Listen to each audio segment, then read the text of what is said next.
This week in Linux, there is just so much to talk about that we couldn't fit it all in the show. It is just a stacked week. And we're going to be starting things off with GNOME 48. That was released this week. Also, GIMP 3.0 was released. There's a new version of Kali Linux that's out. SteamOS 3.7.0 Preview has been released from Valve. And Pebble Watches are back. All of this and more on This Week in Linux, the weekly news show that keeps you up to date with what's going on in the Linux and open source world. So let's jump right into your source for Linux good news.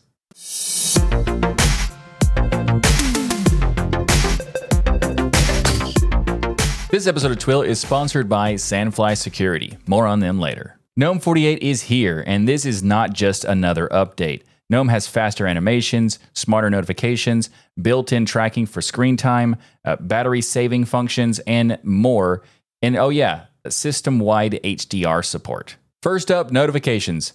GNOME notifications used to be a bit of a mess. A list that seemed like it would never end, especially if you have messaging apps that were integrated into the system, because you'd have just tons and tons of messages. Well, GNOME 48 fixes that with the notification stacking system. Now, instead of that seemingly endless scrollable notification tray, alerts from the same app are grouped together in neat little stacks. You get 10 messages or more, no problem, one expandable stack. It's kind of surprising that this took so long, but it's nice to have a notification system that makes sense. Okay, the biggest thing is probably the performance gains, though. GNOME just got a major speed boost. Not like Sonic fast, but nice improvement. Thanks to dynamic triple buffering, this tech has been cooking for 5 years, and the result, well, smoother animations, fewer frame drops, and just an overall snappier desktop experience. GNOME 48 feels much faster. And it doesn't stop there. GNOME's JavaScript engine now uses less CPU and memory, meaning better responsiveness across the board. Even file browsing is up to 10 times faster in some cases. So if you have folders full of images and videos, scrolling through them should be buttery smooth. GNOME 48 introduces a new feature called Digital Wellbeing to keep you informed on how much you are using your computer. And let's be honest with ourselves, we spend way too much time staring at screens. Now you can see exactly how long you've been looking at your computer with this new feature. You can set daily screen time limits, even enable break reminders to avoid burnout. Oh, and if you're really bad at taking breaks, like me, you can have GNOME 48 remove all color from your screen with a grayscale effect. And this grayscale effect will be not great. So, because, nothing kills productivity like a dull gray screen. Or distractions. I get distracted so much. We need a tool, GNOME, we need a tool that fixes distractions. Thanks. Now, laptops are great. I actually started using laptops more and more over the past couple of years. But batteries for laptops, well, battery life is not great, especially with battery degradation. That's even worse. But GNOME 48 introduces a new preservation mode for your battery health, which limits charging to 80% to extend your battery's lifespan. If your hardware supports it, just go to the settings, power, battery charging, and you can toggle it on there. HDR is finally here. If you have an HDR-compatible monitor, GNOME 48 lets you enable system-wide HDR support under Settings, Display. This means brighter highlights, deeper blacks, and more vibrant colors. We're still in the early stages, but this lays the foundation for even better HDR experience in the future. Global shortcuts are finally supported in GNOME 48 under Wayland. If you've ever tried to use a keyboard shortcut while in another app, that had that app focus, but you wanted to activate something on a different app, well, that didn't work before. Now, it does. This is a huge win, especially for people like me who do a lot of screencasting where I need to interact with OBS constantly while doing other things. KDE Plasma has had this for a while now, but this always stopped me from using GNOME under Wayland, and now it's finally here. There's also a lot of updates for GNOME apps with GNOME 48. The new image viewer, Loop, now has basic editing tools like crop, rotate, flip, and that sort of stuff. It's not a very extensive set of editing tools, but it's nice to have. There's a new audio player app called Decibels, which is really cool because it gives you a really quick and easy way to get a quick playback of some kind of audio file that maybe have like a sound sample or something like that. And it also does waveform visualization, so you can, find things more easily in that sense. GNOME's text editor also got some improvements with an improved layout, better menus, and more intuitive UI. There's also some new fonts with Adwaita Sans and Adwaita Mono fonts designed for better readability and coding for the mono stuff, as well as visibility and just overall design with Adwaita Sans. You can learn more about that in the video I made about the GNOME 48 release. There's a lot more details in that one, especially with like showing demos of these different fonts. But the next thing is, I think deserves a lot more attention than it is being shown on the blog post. So in the That's Not All section, you scroll all the way down here into like the middle and you see Orca Screen Reader on Wayland. And that's great because the Orca Screen Reader is very important for accessibility. It makes GNOME much more accessible than ever, and then having it support Wayland is a very important piece. So I feel like this should be a little bit higher on the list. With massive performance boost, better notifications, built-in usage tracking, battery-saving features, and HDR support, I'd say this is a pretty good release for the GNOME desktop. Still missing system tray icons, though, and a couple other things. But good update nonetheless. If you'd like some more details on this topic, I actually covered GNOME 48 in a much more in-depth video on my channel, and I'll have that linked in the show notes if you want to check it out. GIMP 3.0 is finally here. After 7 years of development, GIMP just got the biggest upgrade ever. But is GIMP 3.0 finally good enough to replace Photoshop? Well, the short answer is, it depends. Don't you just love that answer? Now, if you're doing occasional graphic edits like cropping, basic color correction, simple design work, then yes, you could do that. GIMP 3.0 is absolutely a solid option in that case for, everyday usage of people who are kind of like beginner stuff or just amateurs and that sort of thing. But if you're a professional who relies on non-destructive editing and advanced workflows, then Photoshop and Photopea and Affinity Photo have a little bit of an edge still.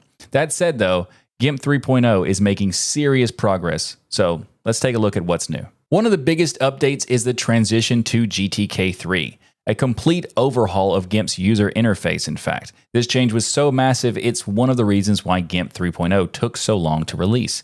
And this release also comes with better high DPI scaling thanks to GTK3, so there's no more tiny menus on your high-resolution screens. They've also improved tablet input with more responsive drawing and pen pressure support. There's also CSS-based theming that was added thanks to GTK3, so there's easier customization for the UI, especially for those who want to make their own custom themes. And the most important part here is Wayland support. So GIMP 3.0, thanks to GTK3, now runs natively on the modern Linux display server, Wayland. Up next is the introduction of some non-destructive editing features. Before now, applying a filter in GIMP meant committing to it, so sure, you could undo some stuff, but once you saved and exited, there was no going back. It was permanent. But with GIMP 3.0's new Gaggle-based non-destructive filters, that has changed. Filters are now editable after application. You can toggle them on and off and adjust them anytime. They're saved inside of XCF files as well, so you can have future edits as well as sharing them with others. This is huge for the project. It's not full non-destructive editing just yet. There are no adjustment layers or smart objects or any of that sort of stuff, but it is a major step forward, having the ability to do, especially with the text non-destructive stuff, very good. Let's talk about color space management.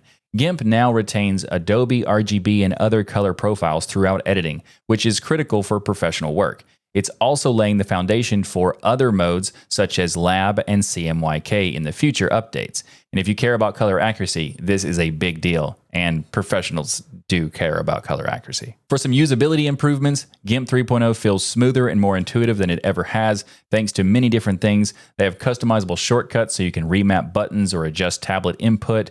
There's new snapping options for better alignment tools, and also there's a new multi-layer selection, which makes it just easier to select multiple layers.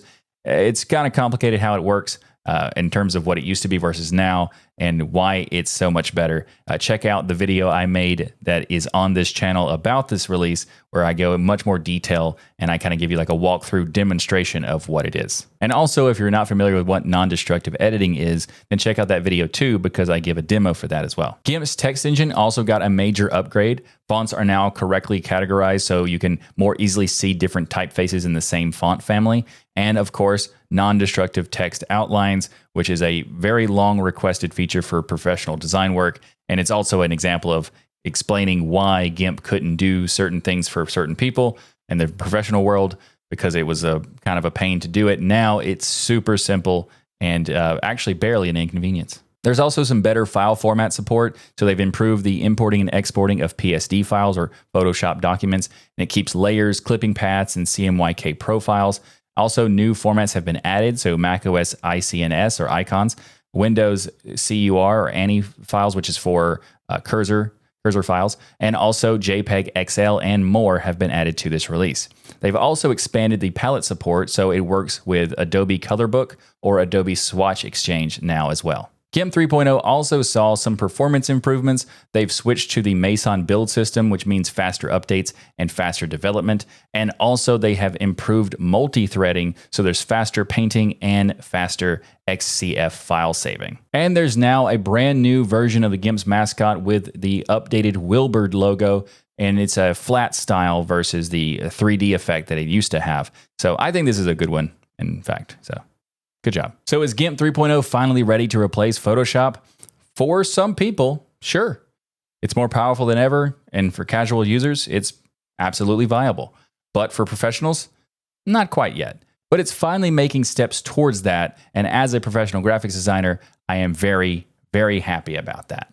And if you want to see a more in-depth coverage on the latest release of GIMP 3.0, check out the show notes for the link to the video I made about it, where I go in much deeper dive into this topic, because there's a lot of cool stuff to show here, and we don't really have time to demo everything, but in that video, I do demo quite a bit, so check it out. Oh, and also, PhotoGIMP has been updated for GIMP 3.0, which is great for those who want more streamlined interface for GIMP. For me, the default GIMP interface is just too bulky because it takes up so much space on the left side because of the tool settings being there. And personally, I like how Photopea or Photoshop organize the tools. So you have on the left side, you just have the icons, and all the settings for the tools are on the right side combined with the layers and all that sort of stuff, because I think it provides more room for the canvas. PhotoGIMP is a project to essentially give GIMP that streamlined UX for better optimization of the canvas. Enlightenment just dropped a new update, and it's packed with fixes, improvements, and some much-needed polish. If you've ever wanted a window manager that's lightweight, modular, and pretty slick, Enlightenment could be it. But what's new in version 0.27.1? Well, let's dive in. Enlightenment 0.27.1 is here, making it the first point release of the 0.27 series. And while it's not a game-changing overhaul, it brings some key refinements that make this already snappy and efficient environment even better. By the way, 28 years since the project's first release, let's drop the leading 0 in the version number now. I think it's time. You can just call it 27 and 27.1. Just saying. Also, for those who have noticed, I've said window manager and environment. I kind of use these interchangeably because it's not actually a desktop environment, but it's also much more than a window manager. So I refer to it as a window environment, patent pending, trademark, whatever. First up, the battery module. Now it limits charging to 100% without overcharging, which is subtle, but an important tweak for preserving battery health. Also, it's surprising that it took this long. If you're running Enlightenment on a laptop, this is going to be a win. Next, we have the mixer module. You can now use your mouse wheel to adjust the volume. The mixer module is to adjust volume of your system, and you can now scroll with the mouse wheel to adjust it, whereas before you had to click a lot and it just wasn't efficient, so this is much better. The file manager got some love too, fixing a weird issue where shutting down a file or directory wasn't properly monitored. And the system now reports more detailed information on signal handlers, which means better troubleshooting and debugging for developers. Now, let's zoom out for a second. Enlightenment 0.27, that launched in January 2025 and already brought some huge improvements like Wayland session support in GTM, a revamped battery module, a new convertible module, and for more like mobile devices and much more than that. But also, version 0.27.1 builds on top of that solid foundation, making Enlightenment smoother and more reliable. And if you've never tried Enlightenment before, now's a good time to check it out. It's not for everyone, but if you're looking for a really slick window environment, it's definitely one to check out. As Linux users, we know what's up. Security is non-negotiable, but with threats getting smarter, your security tools need to keep pace without dragging your system down. Traditional agents, they just slow you down and leave blind spots. It's time for a smarter approach, and that's why This Week in Linux is proud to be sponsored by Sandfly Security, the revolutionary agentless platform designed for Linux. Sandfly doesn't just detect and respond, it revolutionizes security with SSH key tracking, password auditing, and drift detection, covering threats from every angle. Whether your systems are in the cloud, on-premises, or in embedded devices, Sandfly ensures they're all secure without the headaches of agent-based solutions. Now listen to what Ken Kleiner, the senior security engineer at the University of Massachusetts, has to say about Sandfly. He says, Sandfly is the first product I've seen that accurately and quickly detects thousands of signs of compromise on the Linux platform. Its unique method automates tasks which would be manually impossible. Automation is key with detection, and Sandfly completely fits this and other requirements. If your organization is using Linux, this should be part of your cybersecurity toolset. So experience security that's not just effective, but gives you peace of mind. No agents, no downtime, just cutting-edge protection. And also, they are sponsoring Destination Linux podcast, so if you haven't checked that out, go check that out. And we also had an interview, a fascinating interview with the CEO of Sandfly on Destination Linux. So you can check that out at destinationlinux.net/409 for that interview.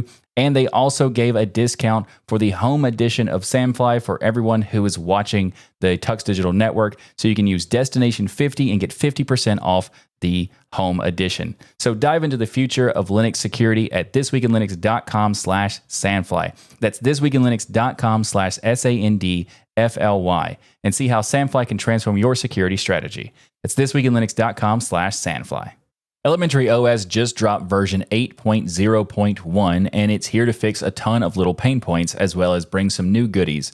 So let's see what's new in Elementary OS 8.0.1. All right, first, let's talk about the foundation. Elementary OS 8.0.1 is built on Ubuntu 24.04 LTS, just like the previous 8.0 release, but this one runs on a newer patched version, the newer point release of the LTS, so it has a newer kernel with Linux 6.11 instead of 6.8. This means that there's better hardware support, especially if kernel 6.8 gave you some issues before. Whether you're on AMD, Intel, or dealing with some finicky peripherals, this update might just solve those compatibility issues. The App Center has been polished up and it's looking very good, and they've actually added a dark mode stuff. So this is really cool because now that apps support dark mode screenshots will now display inside of the App Center and also show branding properly. So if someone is using screenshots for Elementary OS or Pantheon Desktop, it will show that in the App Center. Search is also snappier, and app updates notes have been redesigned, and the whole experience itself feels just a little bit smoother. So the file manager for Elementary OS had a little bit of nagging issues that were happening. Search mode struggling with file paths, files disappearing when dragged onto unmounted drives, and keyboard shortcuts failing in new tab windows. All of this has been fixed. Plus, now you can open folders with admin privileges using the admin:// protocol, so no more jumping into terminals just to modify system files. Speaking of the terminal, dragging files into it now properly formats paths, and tab focus issues have been ironed out. These fixes might seem small, but if you use these tools every day, they're going to be very much welcomed. The System Settings app got some new toggles and fine-tuning. You can now disable update notifications. Updates won't auto-download on metered connections, and you'll see a progress bar while updates are happening. Plus, if you're on a metered network, you can reduce background data usage, which would be super useful for people who have mobile hotspots. There's also been a lot of quality of life tweaks just basically everywhere. The installer's encryption setup now fits on one page, so there's no more confusion. The power menu now shows your device model. Sound menu now displays album art from more apps. Even the dock has been tweaked with more spacing, better animations, and an opaque mode when panel translucency is turned off. Under the hood, Elementary OS 8.0.1 is packed with bug fixes, UI refinements, and performance optimizations. The window manager alone had over a dozen fixes, plus Bluetooth, network connections, and even Flatpak support got significant improvements themselves. There is one thing I wanted to note, though, for anyone using AMD GPUs. While it doesn't affect everyone, you might run into a bug like I did after installing the distro related to the splash screen. If you do, there is a fix that I've linked in the show notes to check that out. So what do you think? Are you tempted to check out Elementary OS? Let me know in the comments, and if you do check it out, let me know how it goes for you. You remember Pebble? You know, the smartwatches, the legendary smartwatch that refused to die? Well, it's back. And it's not just in spirit. This time, it's official. Say hello to Core 2 Duo and Core Time 2, the brand new Pebble-powered smartwatches that bring everything we loved about Pebble, but better. Always on e-paper display? Yep, got it. Physical buttons? Yep, check. A month of battery life? Oh yeah. And the best part? They're hackable and completely built for people who loved Pebble's simplicity, and they're running open source software, which we talked about in a previous episode of Twill when Google open sourced PebbleOS on Twill 296. For those unaware, Pebble was the smartwatch before Apple Watch and Wear OS took over. But unlike modern smartwatches that cram in everything and die in a day, Pebble was all about efficiency, simplicity, and long battery life. And now, that is back. Introducing the Core 2 Duo, which is an interesting name for the watch. I mean, Core 2 Duo is already a thing that was used for identifying a particular CPU set for Intel CPUs. So that's an interesting name to choose. But anyway, if you remember the Pebble 2, this one's going to feel familiar. It's the most identical, but with more modern hardware upgrades. We're talking crisp 1.26-inch black and white e-paper display, a lightweight polycarbonate frame in black and white, and all of the features Pebble fans love. Step tracking, microphone, and full access to over 10,000 Pebble apps and watch faces. And here's where it gets better. Battery life? Well, the older Pebbles lasted up to a week, which was already really great compared to the most smartwatches these days only have less than a day. But this one, the Core 2 Duo, lasts 30 days. That's 4 times longer than the Pebble 2. It also has a speaker for voice apps, improved buttons that last 30% longer, new sensors including a barometer and a compass, and for the tinkerers, JTAG support for deep-level hackability. And the Core 2 Duo is available via pre-order at $149, and it starts shipping in July. Now, if you were dreaming of the long-last Pebble Time 2, meet its spiritual successor, Core Time 2, a 1.5-inch 64-color e-paper display 53% larger than the Core 2 Duo. And the touchscreen and physical buttons for the beast of both worlds you get with this one. And it has a metal frame, a heart rate monitor, and a speaker. You're still rocking that 30-day battery life, though, so that's awesome. And yes, it is fully hackable, just like the other one. Core Time 2 is $225 and ships in December. And again, pre-orders only at the moment. And like I mentioned earlier, both watches run the open source PebbleOS. That means notifications, fitness tracking, music control, alarms, watch faces, all of that stuff is there. And most of the classic Pebble apps still work, and devs are already working on new features. So why are they making this? Well, simple. It's because no one else was making a smartwatch like this. This isn't like a Silicon Valley cash grab either. It's a project built by die-hard Pebble fans for Pebble fans. And in fact, on the pre-order page, it has a frequently asked questions section, and the first question says, is this a Kickstarter? And the founder of the new Pebble watch, who also happens to be the founder of Pebble in the first place, says that no, I have personally funded development of these new watches because I really want them myself. If you place a pre-order, you can cancel at any time for a full refund up until your watch is ready to ship. As we get closer to shipping, we will share more details, images, and information. If you decide at any point that this watch is not for you, you can cancel your pre-order at any time before it ships. So if you miss the days when smartwatches were simple, lasted weeks, and put usability first, this is your chance to get one.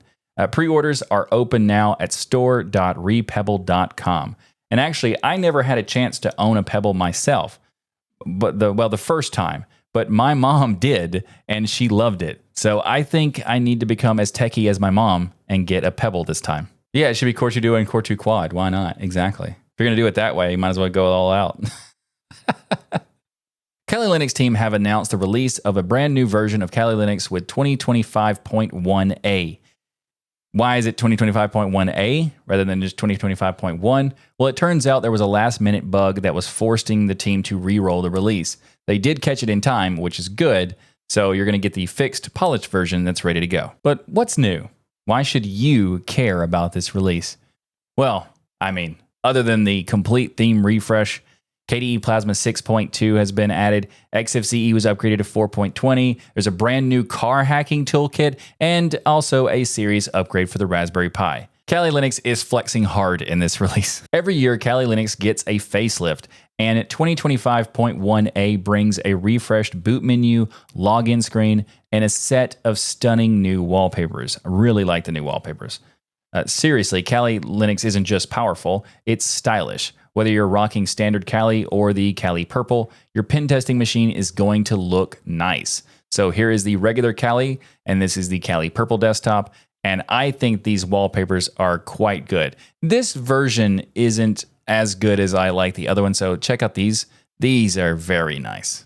This version of Kali Linux also upgrades the KDE Plasma desktop from the Plasma 5 series to the Plasma 6 series with Plasma 6.2. Bringing a smoother, more modern UI with floating panels and all that good stuff. I'll have a link in the show notes to check out all the cool details that came out in the latest version of KDE Plasma. But if you want to know more about KDE Plasma 6 and 6.2 and 6.1, I guess, I'll have links to all of that in the show notes because we did cover it on the show.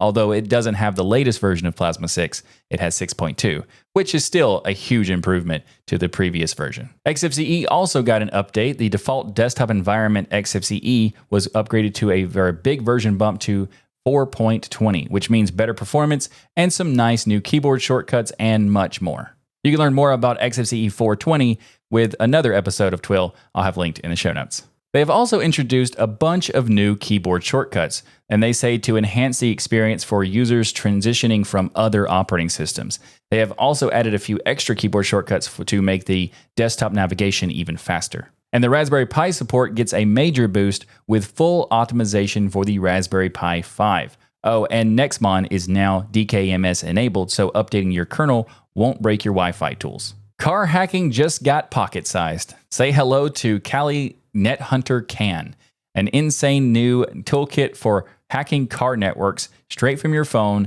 and you can do it in a sense the way they say is just have it in your pocket and it can work. Plus, new kernels for Samsung devices mean more Android phones can now run Kali NetHunter, turning them into powerful mobile pen testing machines.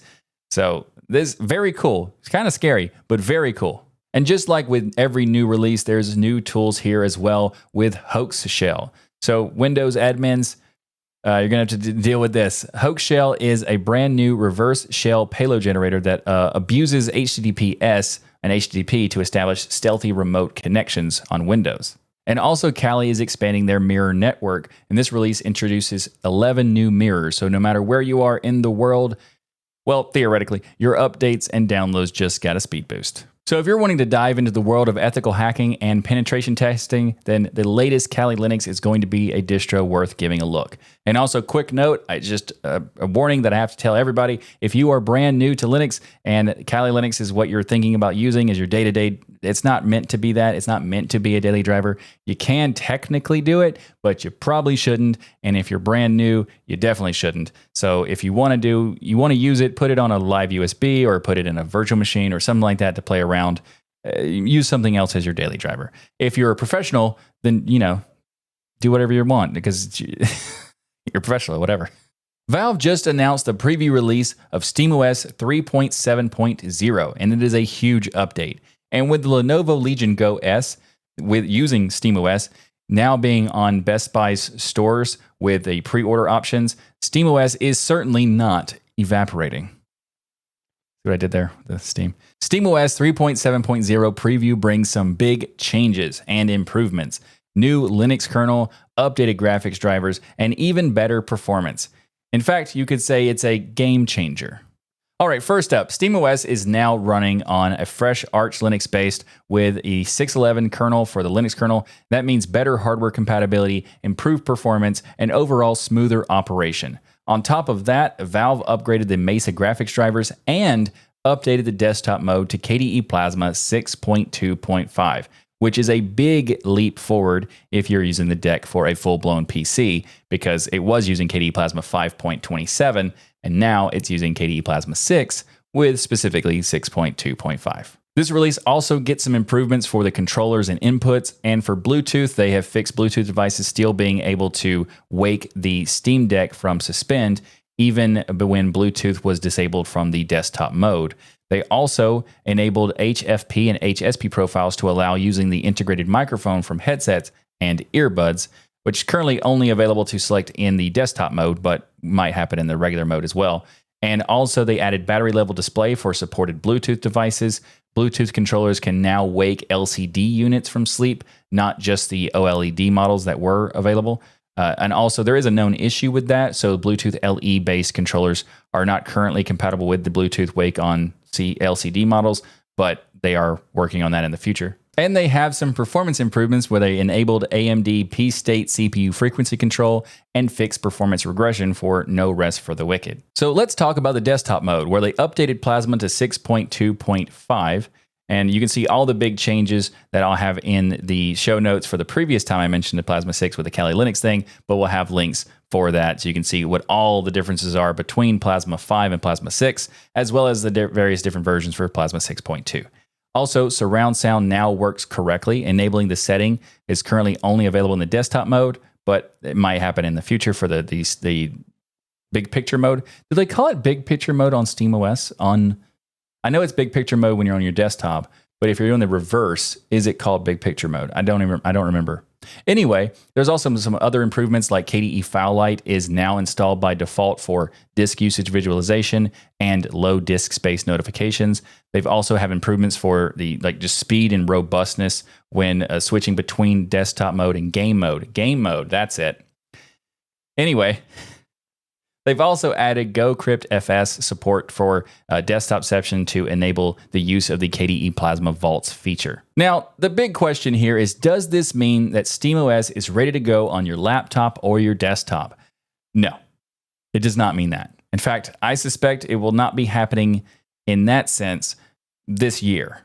I mean, I believe it will happen someday, but I think it's a long ways away, because to release a general purpose version of SteamOS, that would require supporting a huge variety of hardware and an even larger array of hardware configurations, so it will take some time for SteamOS to get to that point. I hope it happens sooner rather than later, but I doubt it will happen sooner. But this update is good for people who have a Steam Deck. It will make your Steam Deck better in a lot of ways, so there is that. And if you have a Steam Deck, let me know how it goes for you in the comments.